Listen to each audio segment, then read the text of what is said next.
সূরা মুহাম্মদ। বিসমিল্লাহির রহমানির রহিম। রহমান রহিম আল্লাহ তাআলার নামে।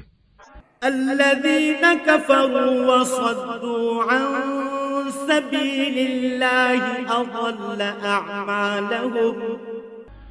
যারা আল্লাহ তাআলাকে অস্বীকার করেছে এবং অন্য মানুষদের আল্লাহর পথ থেকে দূরে সরিয়ে রেখেছে, আল্লাহ তাআলা তাদের সমগ্র কর্মই বিনষ্ট করে দিয়েছেন।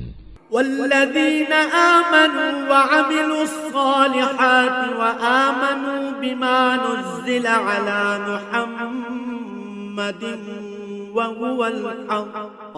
وهو الحق من ربهم كفر عنهم سيئاتهم وأصلح بالهم। যারা আল্লাহর উপর ঈমান এনেছে এবং ভালো কাজ